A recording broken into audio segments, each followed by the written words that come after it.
You started a cult last week. It was an accident. By Alyssa Audrey. Read by My Lost and Found. Summary. Midoriya Izuku doesn't lie to his friends. Just omits some information. Like the bonfire, and the cult, and his boyfriend. Izuku did not necessarily lie to his friends. The self-proclaimed Deku Squad, he just omitted some information. He tried so hard to fit into Class 1A, and they made friends with him then, and even if he was comfortable enough to be more himself now, he still felt that they wouldn't want to be friends after they found out. Which is to say something about his real personality.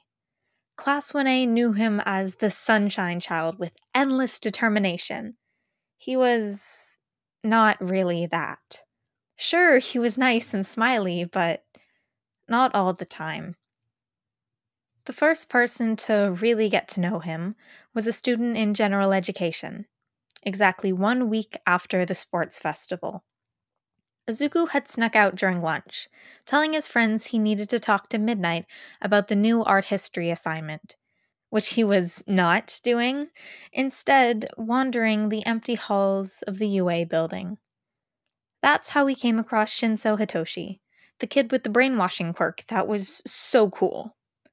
So, Izuku had approached him in his usual sunshine persona and asked. Shinso took one look at him before raising an eyebrow. "You're serious?" he asked, eyes searching Izuku's. As much as Izuku wanted to be a hero and admired them, he knew they didn't save everyone. He was one of those left out for most of his life. So he knew what Shinso was feeling. Still feels. But Shinso didn't know that. And wouldn't ever know that unless Izuku was a little more real with him. The happy-go-lucky personality was good with his hero-hopeful friends and authority figures who learned to never expect anything else around him. Izuku dropped the exaggeration of his anxiety, which was still very real, but he had been taking medicine for it for years, him and his mom both, and sat down next to Shinso on the floor. "Yeah, he'll be a great hero, Shinso," he says. And Shinso scoffs and looks away, but Izuku sees the flush on his cheeks. They become sort of friends after that. Internship starts and they only talk over text at night. So late it's early. Shinso was surprised to find a fellow insomniac, and Izuku was happy to have someone to be more real with. They could talk for hours. Eventually, though, Shinso started to get suspicious. It was the night after getting released from the hospital after the stain incident that he asked. "Too tired." "Hey, were you bullied in middle school?" Minnie might. "I mean, probably." "Too tired." "Probably." Minnie might. "No, that's a yes." "Too tired." This is gonna sound really insensitive, but why? Minnie might. Well, probably because I was quirkless then." And then there's a long stretch of silence, and Izuku thinks he messed up. Oh god. "Too tired." "Seriously?" Minnie might. Yeah." "Too tired." "When did your quirk come in?" Minnie might. The entrance exam." "Too tired." "The entrance exam?" Minnie might. "Yes." "Too tired." Is this common knowledge that I just missed, or are we close enough to be sharing tragic backstories? Izuku huffs out a laugh, quietly because it's nearing 2 a.m., because there's the Shinso he liked. Minnie might. It's not common knowledge. Too tired. Oh. Are you okay? Minnie might. Probably not, to be honest. Are you? Too tired. Valid. Sorry, by the way. Minimite. For what? Too tired. The shit I said about your quirk. Minimite. Water under the bridge. I get it. Too tired. I suppose you do. Huh.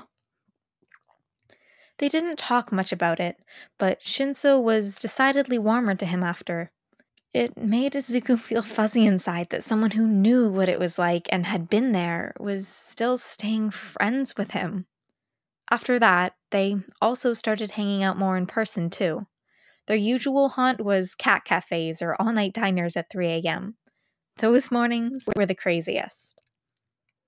Izuku, are you a pyromaniac? Hitoshi says.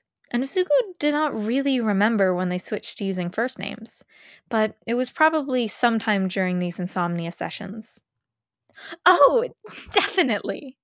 Izuku nodded and stuffed a fry into his mouth. I thought so after your fight with Todoroki. And Izuku choked. No, Hitoshi, that's not what I meant. Hitoshi just smirked. I mean it, Hitoshi. Sometimes I just want to set fire to things. It's very pretty. I mean, so is Totoro.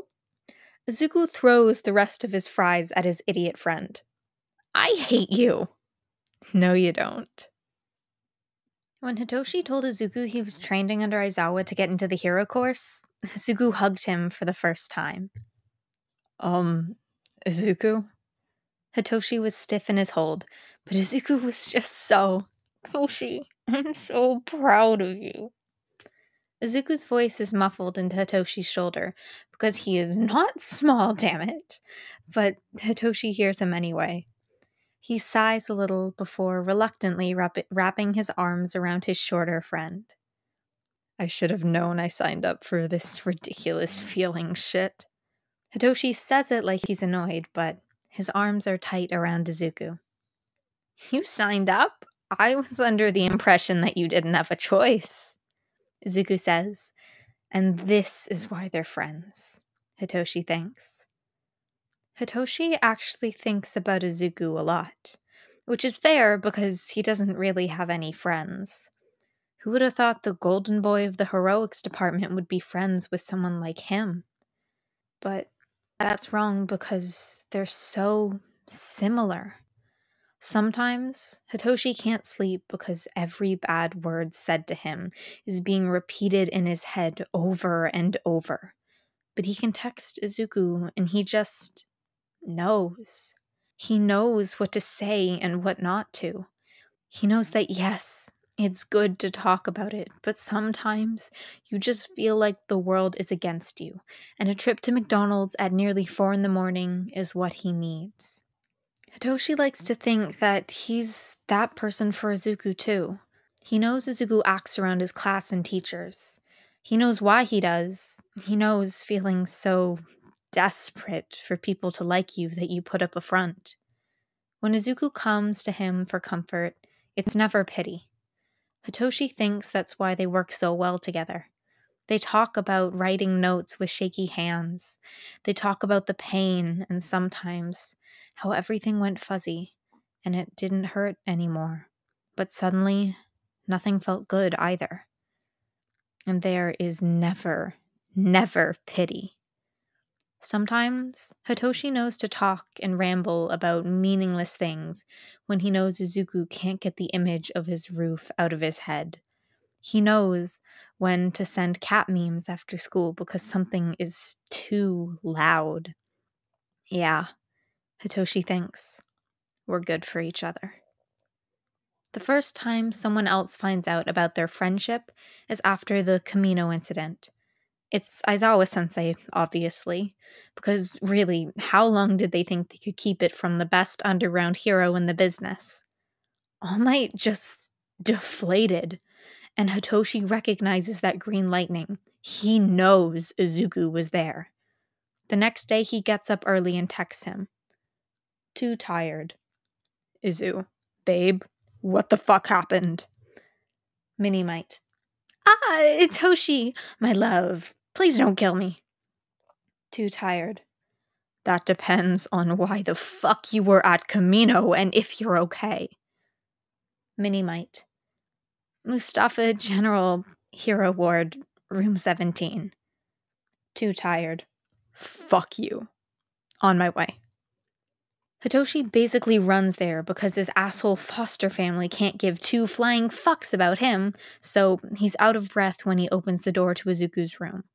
His friend is propped up on the bed, one of his arms wrapped but looking fine. Hitoshi lets out a quiet sound of relief. You ass! I can't believe you did that! Hitoshi growls at him, and Izuku just smiles. It's nice to see you too, Izuku chirps. And Hitoshi rolls his eyes, but walks into the room and sees Aizawa. Hi, Aizawa-sensei. Hitoshi drawls before turning to Izuku like this is an everyday occurrence. Motherfucker, he directs at Izuku. Asshole, Izuku greets back, moving his feet so Hitoshi can sit on the bed. I told you, I was fine. Izuku, you have a very different definition of the word fine than most normal people. Forgive me for being concerned. Hitoshi looks a little pale, and his eye bags are a little more pronounced. And fuck, now Izuku feels bad. I can't believe you're making me feel fucking bad about saving Kachan. Put your face away. Hitoshi rolls his eyes and crosses his arms. I can't believe you still have enough empathy to stand him. Toshi, I promise, I'm fine. Izuku's voice is quiet and serious now. Hitoshi uncrosses his arms and looks down. Just let me know before doing anything against the law. Yes, I know. Technically, we didn't do anything illegal because we didn't fight. Izuku has a smirk on his face when he opens his arms mockingly. Give me a hug, Toshi. Please? He drawls, and Hitoshi wants to punch his stupid face. Izuku grunts when Hitoshi collides with him, but quickly adjusts so they're sitting together comfortably in a hug. Of course, this is when Aizawa interrupts. I wasn't aware you two were friends. He drawls in a voice that sounds, frankly, a little threatening.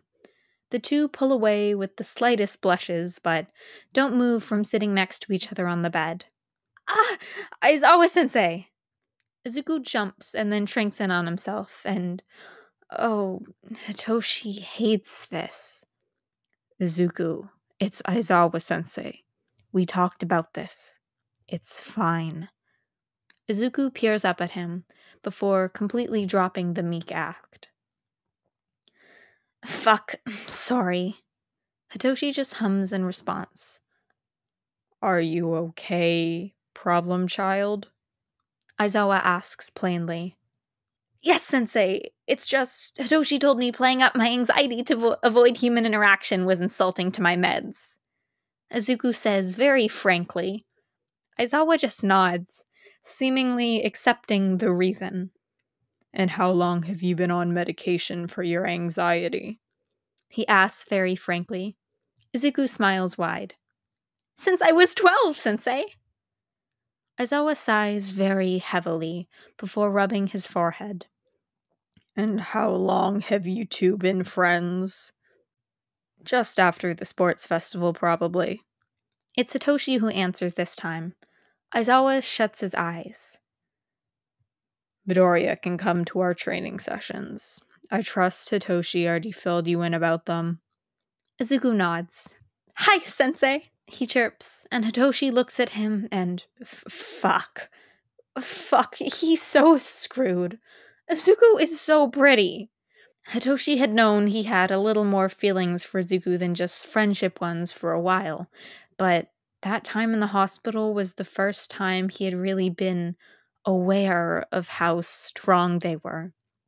Izuku was sitting there, arm in a cast, hair a mess and clothed in a hospital gown, and Hitoshi thought he was so amazing.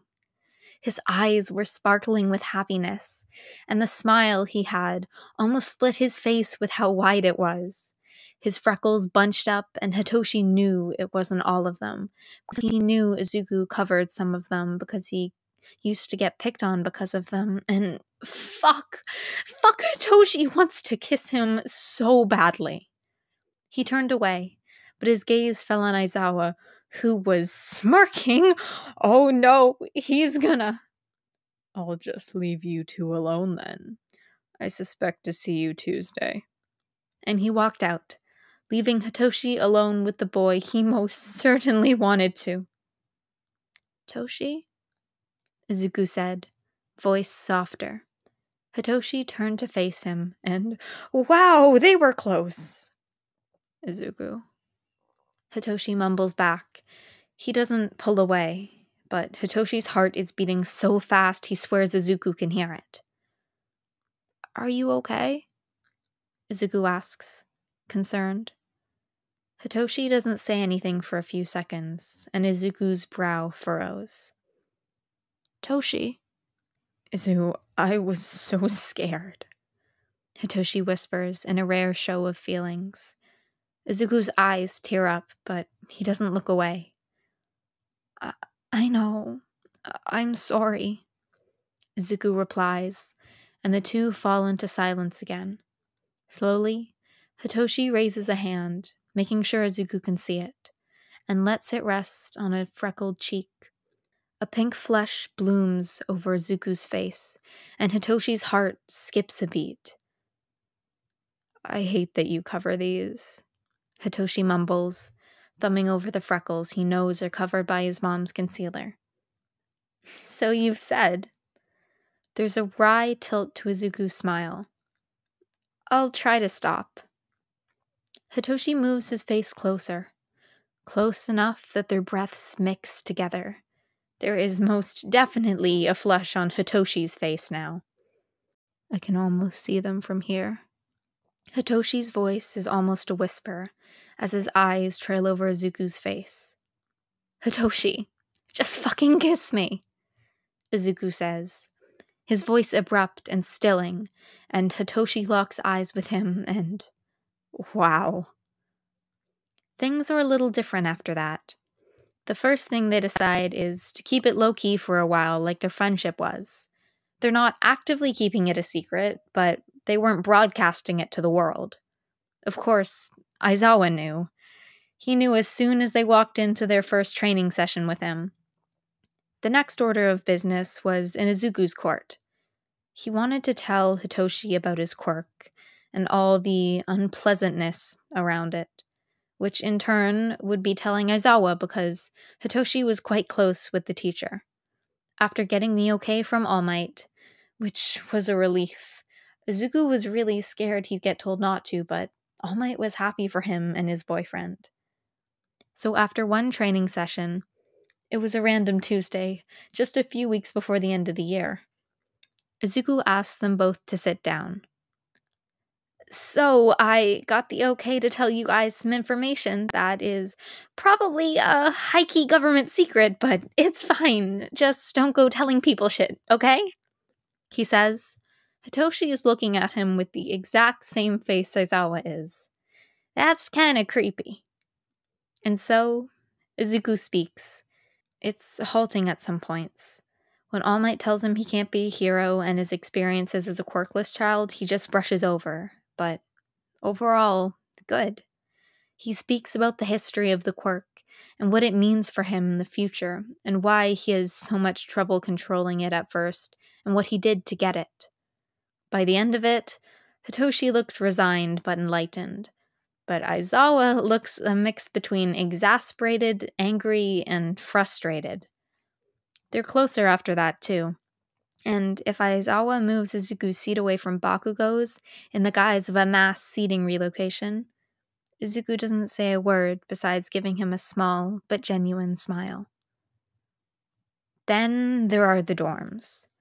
It's harder to meet when they're implemented. The 3 a.m. adventures are no longer possible with UA's intense security, but Sometimes they get Aizawa to cover for them. Sometimes they're awake and in the common room of 1A dorms, when Aizawa returns from his patrol and the three of them sit together and talk. A few times Aizawa makes excuses so Izuku can get out of campus and go on dates with Hitoshi.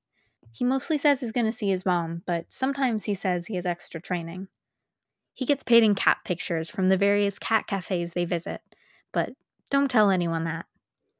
When Izuku is on house arrest from his fight at Ground Beta, Hitoshi is this close to just barging into the 1A dorms, but he settles for a FaceTime call every night. It was bound to come out sometime with how they were all living, and with Hitoshi's near transfer into the class, they talked about it.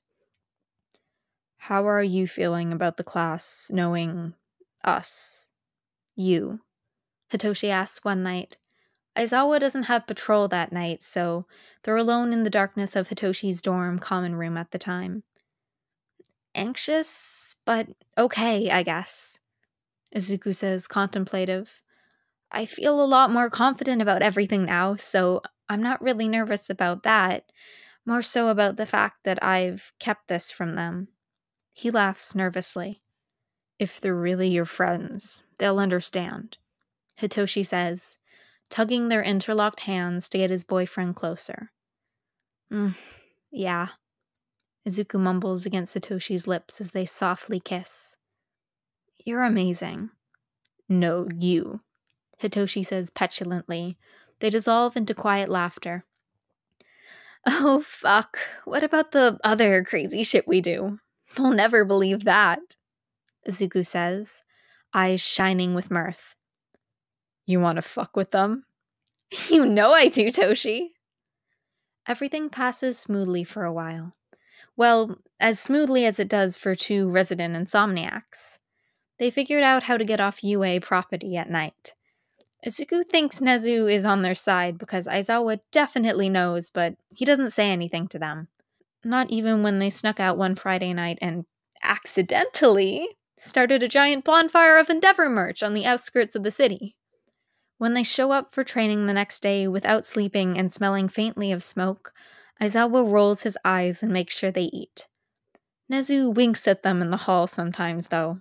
They're pretty sure he was the one to leak the bonfire online. Both Izuku and Hitoshi decorate a set of lighters with pictures of their principal.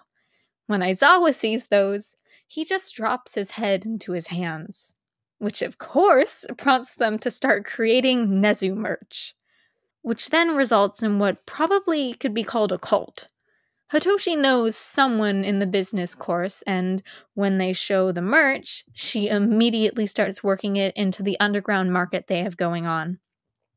Aizawa's face when he saw students all over UA wearing some form of merch from Nedzu was glorious, especially when half of it says, "Praise the rat god."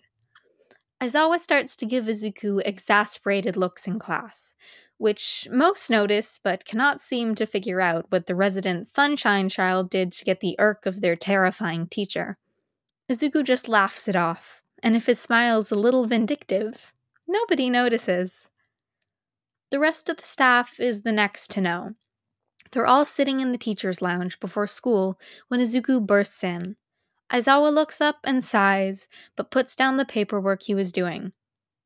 "Was it anything illegal?" he asked dryly. "Oh my god, Sensei, it's like you have no faith in me," Izuku says, then pauses when he realizes the others are staring at the pair of them. Shrugging, he turns back to Aizawa. "So, I probably shouldn't tell you this, but Toshi is stuck again." Aizawa rolls his eyes and stands up, grabbing a knife from his boot before quickly clearing his desk. "Where?" he asks, because this makes sense. They were probably training together. This is the part where you don't ask questions because he's stuck on the side of 1B's building." The room goes quiet at this. Aizawa grunts. "You do know the rest of the teachers are rudely eavesdropping," he grumbles, but Izuku just nods. "Oh, I know, but they can't prove anything," he says, and Aizawa almost cracks a smile at this. He ruffles the kid's hair and throws him the knife. If you get there before me, I'll let you two off for today. Off campus? Izuku chirps, lightening up.